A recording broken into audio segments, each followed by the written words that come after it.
Hi friend, जय श्री कृष्ण। आज આપણે બનાવીશું વેજ મેયો ચીઝ સેન્ડવિચ। આ સેન્ડવિચને તમે સવારે બ્રેકફાસ્ટમાં અથવા તો બાળકોને લંચ બોક્સમાં પણ આપી શકો છો। રાતે ડિનરમાં બનાવી હોય તો પણ તમે બનાવી શકો છો। વેજીટેબલથી ભરપૂર એવી આ સેન્ડવિચ તમે એકવાર બનાવશો તો બાકી બધી સેન્ડવિચને તમે ભૂલી જશો। જો તમે ક્યારે ટ્રાય ન કરી હોય તો એકવાર જરૂરથી ટ્રાય કરજો। હવે આપણે એક વાસણ લીધું છે, તેમાં આપણે 1 વાટકી ઝીણી કટ કરેલી ડુંગળી એડ કરીશું, 1 વાટકો કેપ્સિકમ એડ કરીશું, 1 વાટકો આપણે કોબી એડ કરીશું, અડધો વાટકો આપણે ગાજર એડ કરીશું અને અડધો વાટકો આપણે કાકડી એડ કરીશું। હવે આપણે 1 ચમચી મરી પાવડર એડ કરીશું, અડધી ચમચી આપણે મીઠું એડ કરીશું। મીઠાનું પ્રમાણ આપણે ઓછું જ રાખવાનું છે, કેમ કે મેયો અને ચીઝ બંનેમાં મીઠાનું પ્રમાણ હશે। આપણે અત્યારે 3 ચમચી મેયો એડ કર્યો છે અને અડધો વાટકી આપણે ચીઝ એડ કરીશું।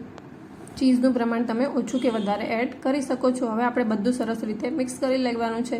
બેટર થોડું ડ્રાય લાગે છે, આપણે 2 થી ચમચી મેયો હજી એડ કરીશું અને સરસ રીતે મિક્સ કરી લઈશું। જો જોઈ શકો છો તમે, આપણું સ્ટફિંગ સરસ તૈયાર થઈ ગયું છે। હવે આપણે 2 બ્રેડ લેવાની છે। અત્યારે મેં વ્હાઈટ બ્રેડ લીધી છે। જો તમારે વધારે હેલ્ધી બનાવવું હોય તો તમે બ્રાઉન બ્રેડ પણ લઈ શકો છો। હવે આપણે બ્રેડ ઉપર બટર લગાવી લેવાનું છે। બંને બ્રેડ ઉપર આપણે બટર લગાવી લીધું છે। હવે આપણે તેના પર ગ્રીન ચટણી એડ કરીશું। ગ્રીન ચટણી તમે તમારી રીતે ઓછી કે વધારે કરી શકો છો। જો બાળકો માટે હોય તો થોડી ઓછી જ લગાવવાની।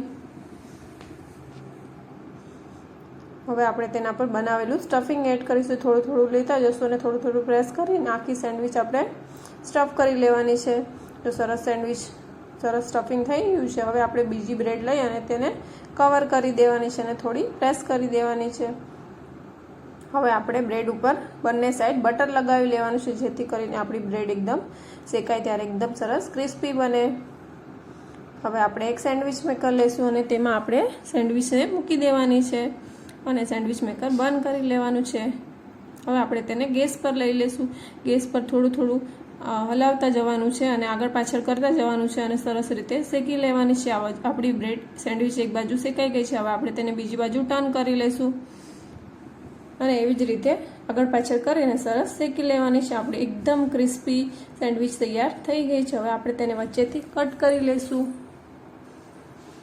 જો તમે જોઈ શકો છો કે આપણી એકદમ વેજીટેબલથી ભરપૂર એવી સેન્ડવિચ તૈયાર થઈ ગઈ છે। હવે આપણે તેને સર્વિંગ કરી। તમે બટેટાની માવાવાળી બ્રેડ તો ઘણીવાર ખાધી હશે, પણ જો આવી વેજીટેબલ સેન્ડવિચ ક્યારેય ન ખાધી હોય તો એકવાર જરૂરથી ટ્રાય કરજો। નાનાથી મોટા બધાને બહુ જ ભાવશે। જો તમને મારી રેસીપી ગમતી હોય તો મારી ચેનલને લાઇક, શેર અને સબસ્ક્રાઇબ કરજો। બાજુમાં આપેલા ઘંટીના બટનને પ્રેસ કરી દેજો, જેથી કરીને નવી નવી રેસીપીના નોટિફિકેશન તમને મળતા રહે।